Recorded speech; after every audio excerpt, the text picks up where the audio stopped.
The Bread and Butter Collective is a collection of hospitality professionals working together to help strengthen our industry to build strong culture, community, and sustainability. I'm Calen McNeil. And I'm Sam Jones. And this is the Bread and Butter Podcast.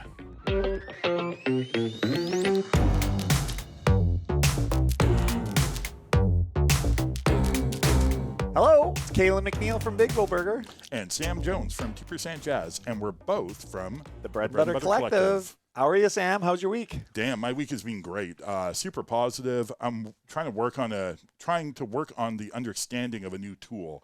It's a tool given out by the Strategic Coach, which is an organization of entrepreneurial coaching. And this is one tool that takes any kind of project and idea and it filters through all the chaff and it gets right to the heart of your idea. And then you present that to whoever you're going to task this project to. And it's a real clarification tool. And I love it. It's called the impact filter. And it's something I've been working on all week and something I'm feeling really, really good Where about. did you come across this? Podcasts and books. I know. Who knew that podcasts could teach you anything? Informative. There's a guy, he's from Toronto, named Dan Sullivan. He's pretty famous in the entrepreneurial world, and he runs a company called Strategic Coach, and they have lots of tools. One of the tools is called the impact filter, and that's the one I've been really focusing on this week, because once you have the impact filter, it really gives you clarity and your team clarity of where your headspace is at and what your expectations are of any project, any idea. You take any idea and put it through the impact filter, and it tells you if it's a good idea or not, if it's worth actually pursuing or not. And I love that. Yeah, I'm going to go over it with you after this podcast. I want to talk to you about it more. Oh, excellent. Because it is a bigger concept than just a couple sentences here. No, but how does it pair with the entrepreneurial operating system? Because I know we've been working with that. Yeah, EOS, or the entrepreneurial operating system, came out of the Strategic Coach group. So the guy who runs EOS, he's a member of Strategic Coach. Oh, cool. And so they really dovetail nicely. They're not the same thing. Which is good. Which is good because you don't want to have duplicate two versions of the same thing. But they work so well together that I'm really keen on starting to go down the Strategic Coach path as I at 2% Jazz and we as the Bread and Butter Collective start to explore more about the EOS operating systems. I think that having the Strategic Coach in my back pocket is just gonna be super helpful.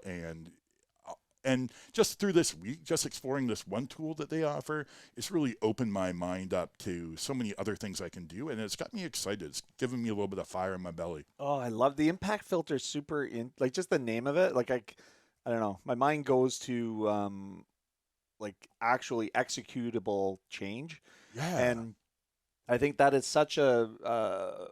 You can spend a lot of time formulating plans and strategies, and if you can't execute them, or if it's too confusing for the person that you need to implement, or to adopt, or to get behind it, you really lose traction. Yeah.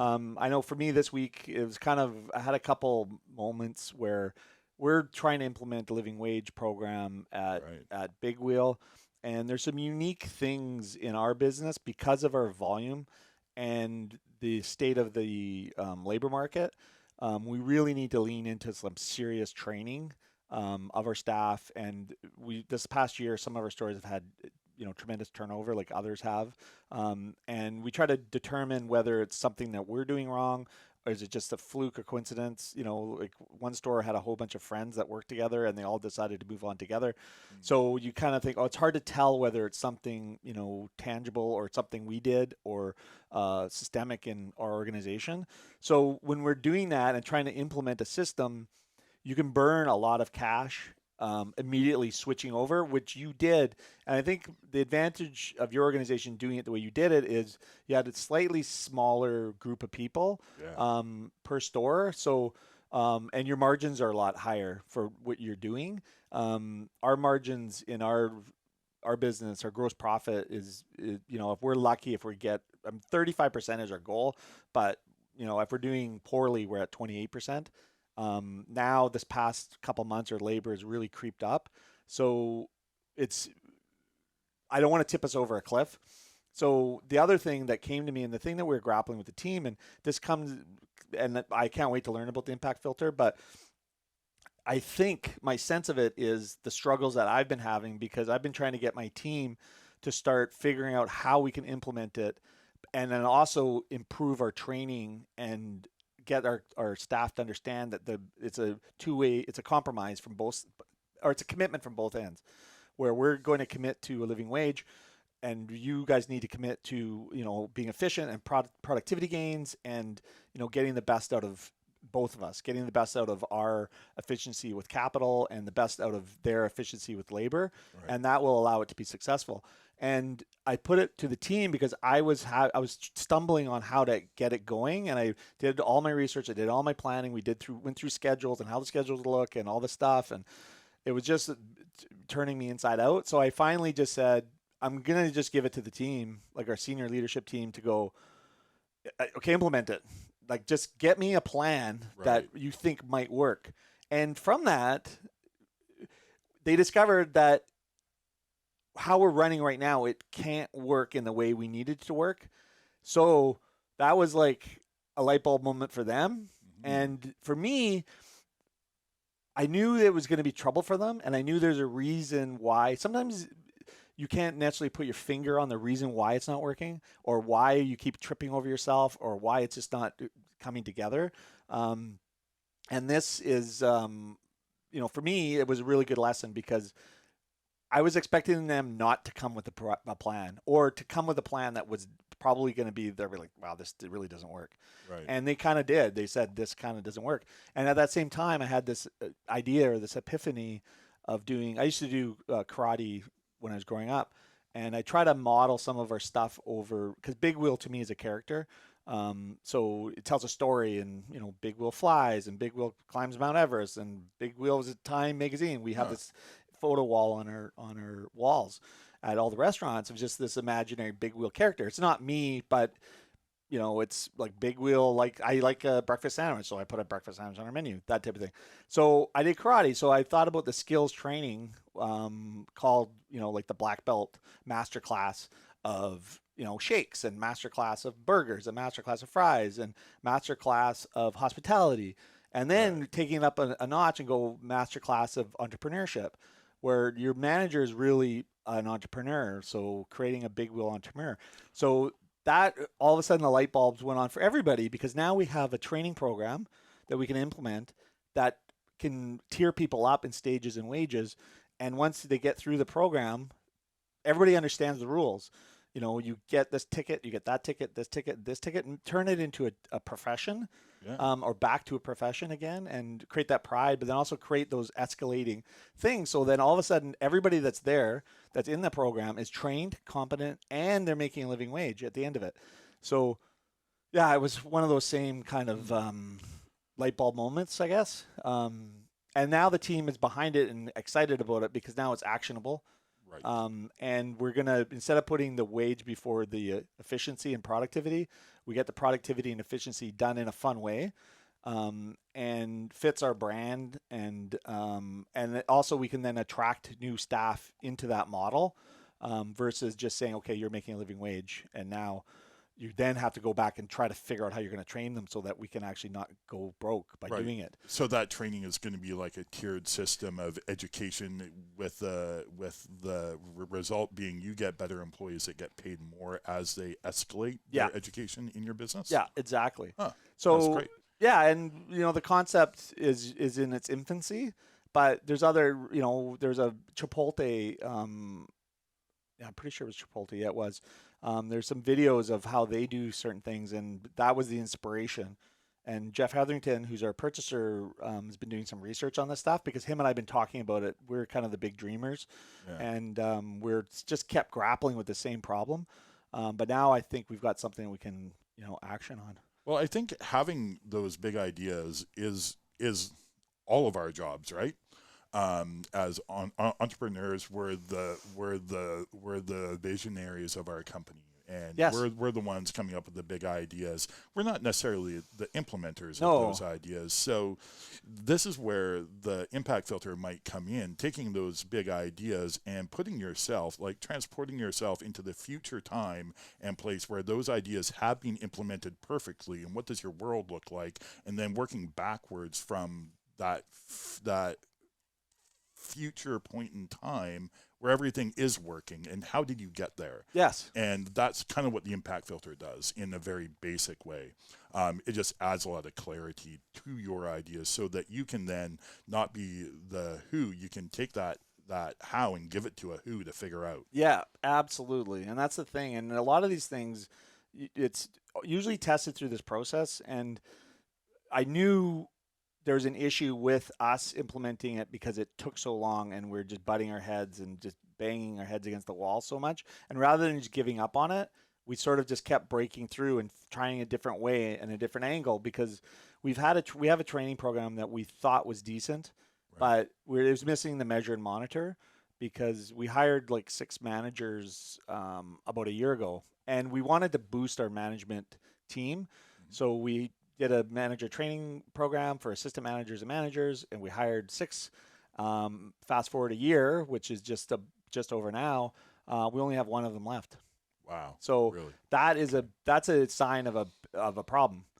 So then I look at the organization structure, and I'm like, okay, our general manager, who is sort of our managing director now, is doing a lot of kind of in the weeds work, and I think I'm the big idea guy, so I'm not going to be implementing and working with the team to get these things in place and to vet and do the measure and monitor of it once we establish it. He is, but he's busy sorting out our systems and IT and dealing with all these other things that we should be hiring somebody below him to deal with that and have him rise above. And I think that's what stalls growth in companies sometimes, is just not understanding who the team is or who they should be. And they're spending a lot of time doing work that we could probably hire somebody that doesn't need to have the knowledge that he has, but then move him up. And for me, I'm coming with big ideas and then sometimes getting frustrated with they get implemented, but then maybe they're not implemented correctly. So, or we fast forward a year after this and we're like, okay, well, something's broken. Right? So how do we get to 15 stores or 20 stores, which is in our business plan, like this? And was pretty eye-opening, and it's also humbling too, because you think it's in business, you go 2 steps forward and 3 steps back, and then 5 steps forward, 2 steps back, and you just keep pushing through, and hopefully, obviously, over time, you get to where you need to go. But you got to have that self-awareness and reflection often. And then also have the courage to admit, okay, we screwed up. Yeah. Right? Or this isn't working out, or we have to change your position, or maybe I'm the problem. Like, and really sometimes you have to fire yourself. You do, or change your role. Yeah. Right? Absolutely. Yeah. Yeah. Get yourself out of a position that you're holding back the company from. For sure. And give those responsibilities that you're firing yourself from to someone else who really loves doing that, whether it's HR or IT or whatever it is. Totally. And I think coming up with a plan, and to have a plan and then to implement the plan and to have the follow up, I think having that extra, like that time once your plan is implemented, to follow up and make sure it was done right. If you can take care of that before you even give that plan to anyone to implement, if you already have the criteria of what it looks like when it's complete and completed properly, if you have that on paper, then you give that entire project with the success outcomes to your employee or your manager. You set them up for success. You don't set them up for something confusing. You don't set them up for something that they need to implement, and then you come and make sure that they've done it right.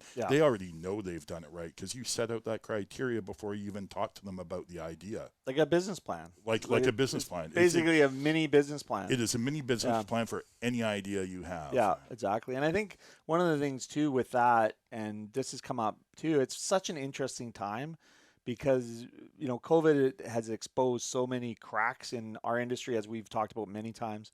But also it forces you to move quicker and develop quicker because the need is greater and the risk of failure is greater. I mean, I think in the restaurant industry and hospitality in general, you can limp along losing a little bit of money and just cash flowing things and really not forcing yourself to actually go, okay, what are we doing and why are we doing it? And why aren't we following a plan, or do we even have a plan? And I've always been a strong believer in business plans, and I've always had business plans. But now we're diving into the next layer, which is, okay, well, how do we have an idea and implement it and then measure and monitor it? And it's basically like a mini business plan. And that's where we are always kind of gapped, is that measure and monitor. And I've said it numerous times in our meetings, like, guys, we need to build measure and monitor in, because that we have an employee manual, and our new manager's asking questions about that's in the employee manual. Yeah. And then you're getting frustrated because it's in the manual, and like, okay, well, did we measure and monitor whether they've read it? We assume they did, but why aren't they referring to it? Because to them, it's not important, or it's not on their radar. And it goes to the implementation part that we talked about, and actually building a plan from beginning to end. The framework, it's going to evolve just like business plans evolve. Right. But it's going to give you that corporate memory, and then you're going to be able to, mark off your successes, and then also go, okay, this part is broken, but let's not throw the whole thing out. Let's just fix this one part. But if you don't have a clear plan, you don't know where that part is or how it fits into the bigger picture of that plan. Yep. And I think that is a thing I'm learning right now. And that is part of this impact. I keep using the word impact filter, and I know it's a trademark name. So thank you, Dan Sullivan. Dan Sullivan, Strategic Impact Filter. Yes, and I want to. I like it because you can actually get some teeth in that name, like impact filter. Yeah, it's like you can go, yeah. Right. As soon as you said it, I'm like, yeah. And if you do want more information, he's got several different podcasts that talk specifically about this, and it's really fascinating. I just read one of his books, Who Not How. Yes. And it was great. Yeah. It was, again. Well, you brought that up in our meeting. Yeah. When we were and I want to drag and kick and pull everyone with this. No, but I love the fact that you do a lot of reading, and there's some people can read a lot of books but not be able to implement the ideas. And I think you actually read the books, and I'm a little bit like this too. Like, I'll read the books and then really try to get it implemented. Because I try, but I'm a terrible implementer. If you got to well, this is what we're talking about right now. I know, and so in order for me to read a good book and get a good idea, I need to really sit down. I need to write down a quote unquote impact filter about what that idea is and how I can get someone else to implement it, because I know it's not me. I just know, and I can pretend that this is 20 years ago and I have enough energy and chutzpah to do it all. But I can't do that anymore, and nor should I, because I'm not the best at everything. In fact, I'm only really good at a couple of things, and I got to stick to those. And one of those is coming up with good ideas and pushing those off to other people. Yeah, and that's what I'm good at too. So I'd like to think I'm really good at doing reports, and I'm good at doing spreadsheets, and I may be good at those things. And when I put my head down, I can totally do it. Right. But day in and day out, I'm not successful, because I'll finish a long time ago. I'll tell a quick story.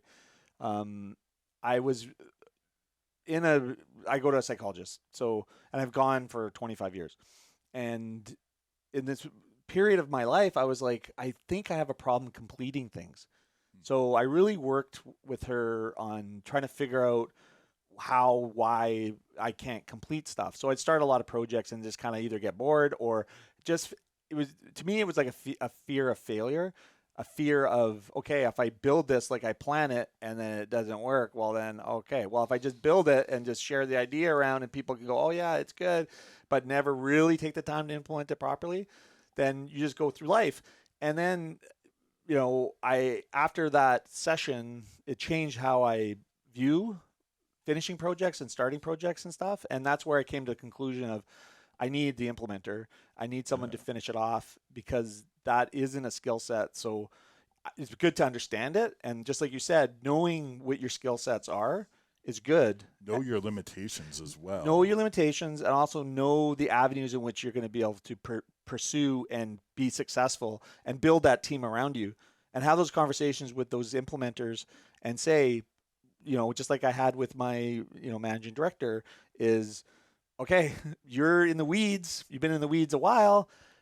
We need like some people up here to really help these things get implemented, because these things that we're doing are kind of working. We think they're working, then are kind of falling apart. So I need you to spend your time up there. Let's find somebody down here who can help you implement the smaller level. So it's an awareness thing for him too. And we, we butted heads trying to figure out what that is. And hopefully we've kind of shed some light on that.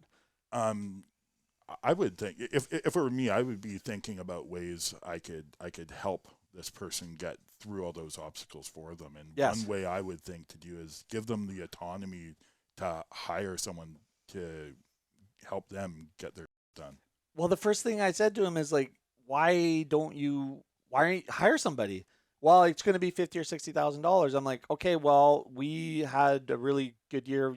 Like, who cares? Yeah, like $50,000 or $60,000 frees up him to do the job that he's already getting paid for that he's not doing now. So you're saving money there. Yes. Because now he's actually accomplishing the job and has more time to implement other ideas that you have, and you have more time because you just hired someone to step back and do what you do best, is think of more ideas for them to implement. 100%. And the efficiency of that capital. Yeah, because he's now instead of us finding out 2 years later that our management training program sucked or there's broken or try to figure out a way to rebuild it, we could have done that a year ago had he been focused on doing that. But it's not his fault. No, it's not his fault. It's an organizational deficit. He doesn't have the autonomy to be able to do that because you haven't given it to him for one thing. Well, it's a combination of autonomy and also awareness. So I always make sure I give everybody max autonomy. They know, and I feel like they know it. I mean, I might get in their way sometimes and whatnot. But they have the autonomy to do it, and he's always had the autonomy to do it. And that was one of the things I said to him is, you've always had the power to do this, but it's the awareness of understanding what it is that's in our way. And for us in this model, I call it sweeping the warehouse. Like you're sweeping the warehouse instead of like stacking the shelves or, doing the bigger picture stuff. You're down in the weeds, just kind of, and you need, as you're growing an organization, you get to 100 employees, 200 employees, 300 employees. You need people that are on that level. And if I'm the dreamer, not the implementer, and then he's an implementer, but he's implementing and just dealing with these in the weeds kind of issues, there's nobody that's taking care of the bigger picture stuff that is so important in order to actually grow the organization well. Right. So if his project is to redo your training program so you retain staff, how much in a year do you think retention costs your business? Oh, it's crazy. Like I think we put a number on. Like, $200,000 a year? Well, it depends on the position. If you do it per position, so just any employee is about $2,500 if you lose them, right? To be able to hire, get them trained, and then added some competency, and they're going to bring something to the table, like with previous experience and previous training. So, but just as a rule, $2,500. But if I look at our managers, so we hired these managers, we put them through a 6-week training program. Obviously, we didn't check in on them or set them up for success because they were all competent. We were so happy with every single one of them. And now there's only one that's still here and who's great. But 1 out of 6. So 6 weeks is, I don't know, $7,000. So that's just for them. And that's not including the time. 6 times 7 is 42 odd, and then plus all the staff, training costs. So you got 20 people at $2,500. Yeah, you're looking at $100,000 plus a year. So to give your manager the ability to hire a manager who's saying it's going to be $56,000 a year, it's like, well, yeah, but you're saving probably $100,000. So you're probably saving half of that right off the bat by hiring someone 100% to make this happen. Yeah, exactly. And this is where, when you get in, we've got 2 separate organizations, one a quick service, one a full service dining experience. We also have, people and managers in those roles that have, different skill sets. And if on one end, we run things very tight because the margins are so thin. And that can be dangerous too, because you end up cutting costs and thinking you're doing something good for your business when you're actually not. And I said, well, perhaps this is from the culture. And he's been with us for 10 years. perhaps this is the culture we've gotten from Zambries, and it's carried over here where our margins are much better and the business is a simpler business to run. You are applying the same logic. It's just like, hey, you have to invest, to get it out. So investment, and I'm talking about this training program we're going to do. It's going to cost us, I don't know, to set it up and develop it. And we're going to hire a consultant to help us. We just had a new one join the Bread and Butter Collective, Blue Mountain. Oh, yay. Yeah. So we're going to, lean into them to see, hey, can you help us with setting up these training programs? So we might spend $100,000 setting up the training program, but we just lost $100,000 last year, right, in all these inefficiencies. And also, that doesn't even count, impact on customer, like quality complaints and things like this. Oh, your mental well-being. And sleeping at night. Being up and thinking about what's going to happen tomorrow. What am I going to wake up tomorrow? Am I going to lose a couple of staff? Are 3 people going to go because they're all best friends and they all decide not to work with you anymore? Yes. I mean, well, and this is so cliquely, like you were saying before, is like having little groups just walk away from you. Yeah. And the thing of the frustrating part, I guess, well, it's obviously frustrating because it costs you money and it's inefficient and you have to rebuild things, but it's, it's a good opportunity when you can come to those things and also have a safe place to air out these discussions. And, it's not from lack of caring and it's not from not being smart. It's just about applying your intellect and your direction in something that you think is efficient. It's like sweeping the warehouse. Well, guess what? That warehouse is clean. Okay. Well, as a clean warehouse, I mean, obviously you want to have a clean warehouse, but do you want to just be perpetually cleaning the warehouse? Or do you actually want to start being industrious, dirtying the warehouse, hiring somebody to clean the warehouse, and you're building the business, you're building the sales. Yeah, you're stocking, you're selling, you're both are work. Like you feel like you're working. Yeah. But, is it something that, you could be paying somebody else to do? And, not always you're going to have, sometimes when you're early on in business, you have to do all the jobs, but you have to be prepared to pivot and switch, and know when the pivot and switch is so that you can actually really propel yourself forward, which will eventually get you out of the weeds. Right. As an entrepreneur, I was just doing an interview with a business student at UVic this morning, and they were talking about this same thing. And when you do start off, you are kind of you're the only person you have. Yeah. And it's all your idea. And if you're a one-person operation, you've got to be a plumber, an electrician. You got to be the service person. You got to be the production manager. You're everything. You're the social media coordinator, and you cannot be good at all those things. It's impossible. Can't. But you still have to do them at first until you can afford to hire someone. Yeah. As soon as you can afford to hire someone, do it. Yeah. Like really, and then unload the things that you don't want to do. I remember talking about, I think I was talking about this at our last bread and butter meeting, making a list of everything you do and then grading it from things you love to do and you're really good at all the way down to the bottom of the list of things that you don't like to do and you're not good at. And then start ticking you gotta lose all those things off the bottom of your list first. Like whatever is on the bottom of your list, that's the first thing you have to hire for as a business owner. Yeah. And it's really important to get help and get coaching. There's no professional athlete at the top of their game without private coaches and diet coaches and mental coaches to help them along. Sure, they got their team coach, but all top people in any profession lean on coaching, and they lean, if you want to call it coaching or not, or help or support or whatever it is. I think mentors. Well, mentors, and I think coaching is the correct term. And even in our organization, where you look at the GM to the operations manager to the team lead to the front worker to all those things, and you get a top down. I rather build it around. So we're coaching around everybody. So we as a senior leadership team is there to coach the store manager teams. The store manager teams are there to coach the team leads and the front workers and the operators in the kitchen and things like that. They're coaching. And then as themselves on the team, they're there to coach and mentor each other and help each other. It's almost like a soccer team. And I did a graph where I actually, and I really like it. And we didn't implement it 100%, but I keep going back to it because it really is a good visual where you're like, okay, this is a soccer team. You've got your coach, you've got your fans, which are your customers. You've got your stars, you've got your bench, you've got your grinders, the people that you need on the team just to fight it out every day. You've got your motivators, you've got all that. So a business is the exact same way. But if you're managing it from the top down, you're not coaching the team. So the guy who's on the bench who may be the future star is like, I'm always on the bench. I'm just going to go quit. Right. And then the person who's a star who gets all the attention and I'm like, I can get more attention somewhere else. So they leave because they're not getting enough. And maybe you're talking down to them or they're not getting the opportunity to actually teach and grow.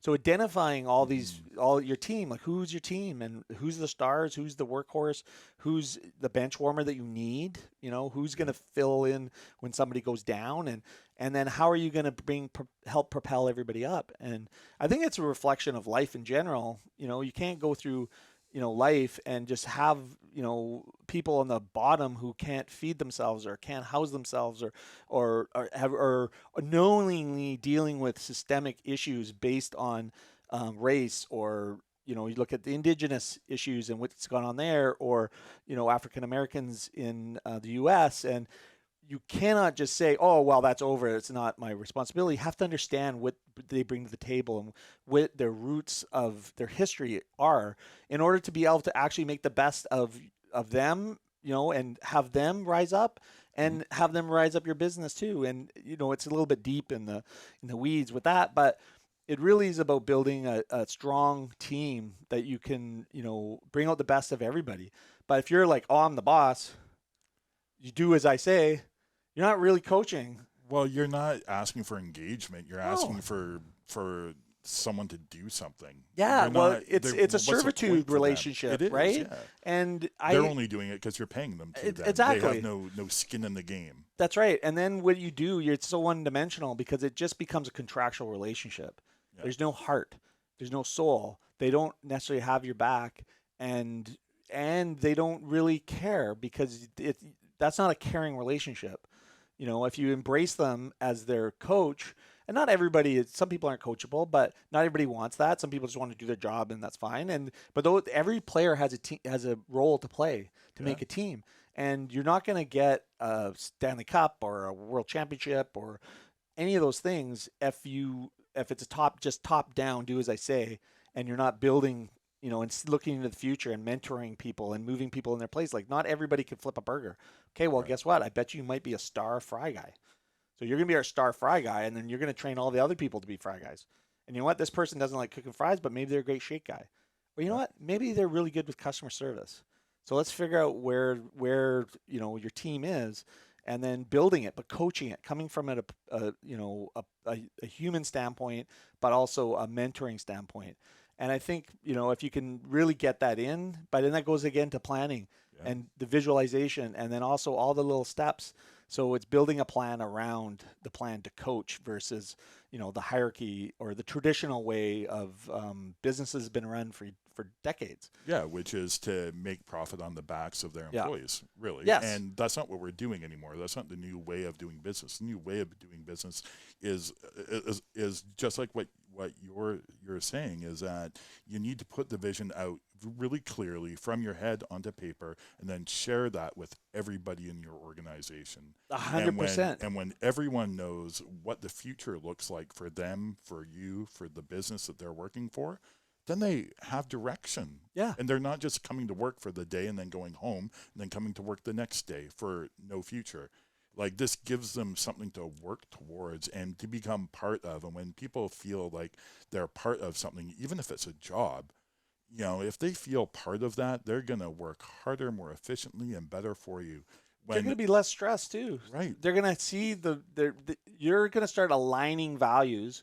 And when they know what your big picture is and what your future for them is or your business, they can see how they can fit in with that too. And if you're allowing them the space to communicate with you and you're giving them the information, they're going to give you information too. And it might be, I want to go learn this. Right. Well, let's see how I can help you while you're here to do that. And it might be, you know what, I see your vision. I'd like to move up in the company. I'd like to do that. And then now where their line of sight is. Exactly. And then you start aligning those things together. That's a great point. Yeah, well, it gives them the opportunity to tell you what they need as well. 100%. And how it fits in with your plan and your vision. I would go so far as to say you should not only share your vision with all of your staff, but you should put your vision out there so that customers can see it too. Because if your vision is good enough to get you to buy into a company and invest your time and your life into it, and it's good, your vision is good enough to engage your employees, why would your vision not be strong enough to engage your customers as well? 100%. And then you have maybe that's what community in business really looks like. Listen, everyone engaged. If you think about it, like life is a reflection of everybody's day-to-day activities, and so there's so many situations in this world today where people aren't aligned and they're butting their heads against each other. When in reality, if you just really break it down to the basics and what do we enjoy? Well, I think a lot of people enjoy sport and watching sport. So what makes a successful sport franchise and what makes a successful team? Well, let's build a successful team because that emulates life and what we enjoy. But if you're doing it contrary to what is natural, like I read a really good book, and it was called Humankind. Oh. And it was Rutger Bergman, I believe. We're gonna have the links to these books we talk about, but Humankind, and it really was one of those books that calmed me because the premise of it is humans are innately kind. They want to be a part of groups. They want to work with each other. They want to help each other out. The media and people and politics and people who want to control things will tell you that that's not the case and that human nature is bad and people don't want to work together and people are looking to kind of mess with each other or try to bring people down or get ahead on top of people. That's not that's not, there's been many experiments through, there was a prison experiment that was done in San Francisco that this book talks about, and they expected these prisoners just to eat themselves alive. Right. But they actually didn't. It was pretty boring, and they actually were there to help each other, and they built teams and friendships and partnerships, and it was like the study was completely wrong. So what they did is they actually started creating scenarios, and they manipulated the study to make it look like, but in actuality, when they were left alone, it wasn't much of a story. It was a story of actually cooperation. And I was like, oh, yeah. So the narrative, the stats don't meet the narrative in a lot of cases, but I think the underlying symbol of all this is, everybody wants to work together. They want to help each other out. They want to aspire.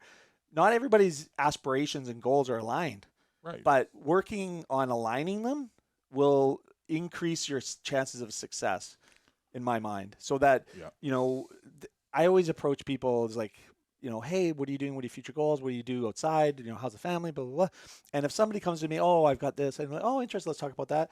And then you kind of like get a better, broader perspective of who that person is and what their history is and an understanding of not only their ability, but what they bring to the table as emotionally and where their future might lead. And if ever there's a disconnect, I'm like, you know what? Like, let me help you go and get your goal, whatever that goal is. Maybe the goal isn't aligned with me, but it'll be aligned with somebody else. So let me help you do that. And while you're here, let's talk about that and figure out a way that we can get you to where you really want to be. And then you're going to find people that really want to be aligned with you and they really like what you're doing and the message and all that. And going to talking about sharing that, it's not just with your group, it's with your customers. And you should have, we have these we believe statements that are in their formulation, but it's really about aligning your values with the organization, but then not only sharing it with your staff and your team so that they can go, okay, what you're doing doesn't align with that belief. You've stated the belief, you've put it on the wall, you've told me that's your belief, but this doesn't line up. So that really creates a conversation because now you can decide whether that we believe statement is true. Well, it holds you accountable. It holds you accountable, right? But then it holds them accountable too. Yeah. But also it creates a contract where everybody knows where they stand. And if it isn't aligned, then you're going to basically have, this is not aligning. It makes the job easy. It's just like a job description. Mm-hmm. It's like, here's your job description. do you agree this is your job description? Do you like it? Is there any points you want to change? Yep, agree. Okay, great. Okay, sign here. And sign here, and then done. Agreed. So now it's easy as manage. Yeah. Like if you're not doing what your job description is, you agreed to do your job description. There it is. We both agreed this was your job description, and this isn't happening. That's happening. Let's talk about it. So it gives you it gives you actually like. You don't even need you can just manage from the job description in a perfect world. Well, it's your core values, right? And it all does come down to core values. Yeah. And I tell all my staff, whether future or current, that I hire, I fire, I discipline, I reward, all based only on the core values. Yes. And I give all my staff the autonomy to do whatever they want, as long as it is under a certain budget and it fits with the core values. Then I don't need to know everything that goes on. They can just take care of things. It gives them the autonomy. They've got my direction. They have my vision because it's written down. It's clearly stated for everyone to see. And my values are right next to those. In fact, they're included in my vision. There's a section right on top where the core values live on in my future vision. Yeah. And when people see this, and now they know where to go, and they know how to go about trying to get there through these core values. Yeah. It makes everyone gel a little bit more. And when they don't gel, it becomes really obviously, and they weed themselves out. Yeah. If you don't weed them out for you, or if you don't weed them out for themselves, that's right. they will weed themselves out for you, and they'll always be happier somewhere else where they fit in with their core values more. And you'll always attract more people with their core values as long as you stick to them. Well, this is it. You attract the people you want to work for you and that want to work with you, and you attract the customers that want to support you. Right. So if there's a misalignment there, then you're really just creating yourselves conflict. Right. There's something out there, and I'm going to get this wrong, so maybe we're a product of the 5 or 7 people that we surround ourselves most with. Like so if you surround yourselves with highly motivated, high energy, positive people, if those are the 5 people, or the 5 people you spend the most time with it's going to make your life more positive, more energetic, and all that, and vice versa. If the 5 people you're spending most of your time with are negative and they're a downer, you're also going to become negative and a downer. So that to me feels really core values-ish.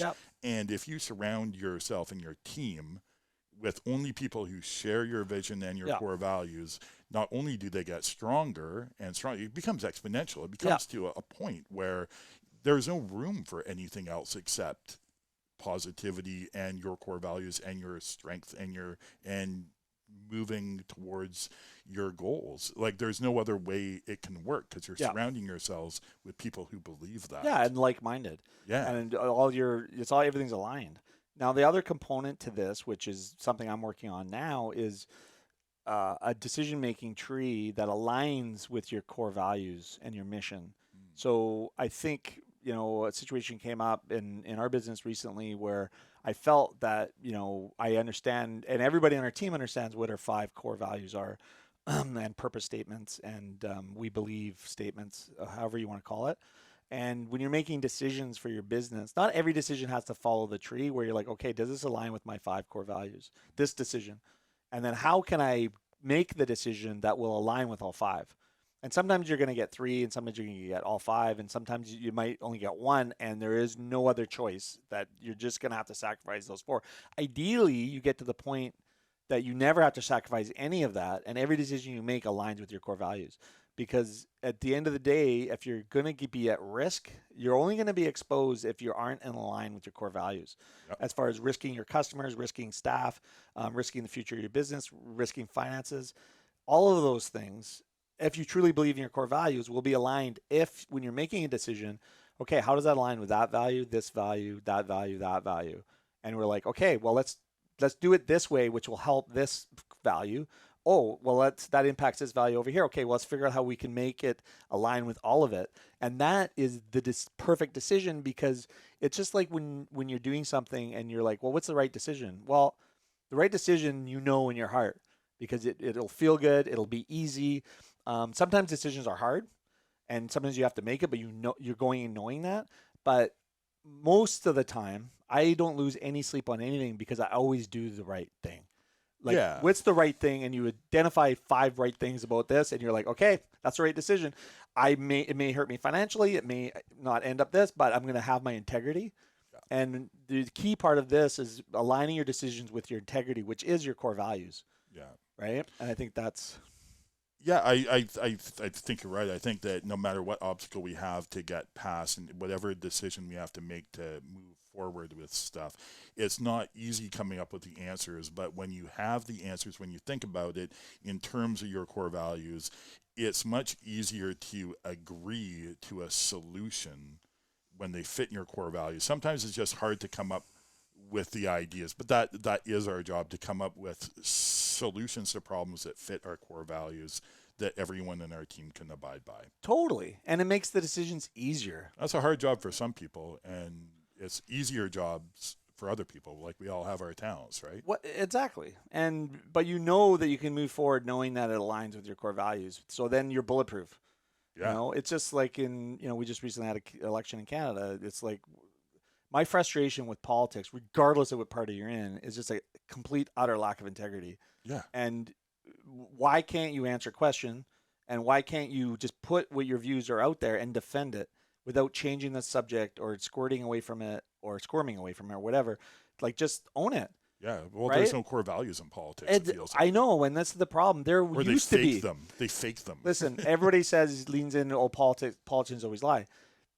There's a time where there's integrity in politics, or more integrity. And maybe everybody's got to make compromises, but own the compromise. If you have to move away from what you said, just own it and explain it and say, yes, I agree. This is not to the letter of what I said, but this is the reasons why. Yeah, you had to compromise because of this. Because of this and this. And the end goal got us closer to where we wanted. And that is how this, unfortunately, works in politics.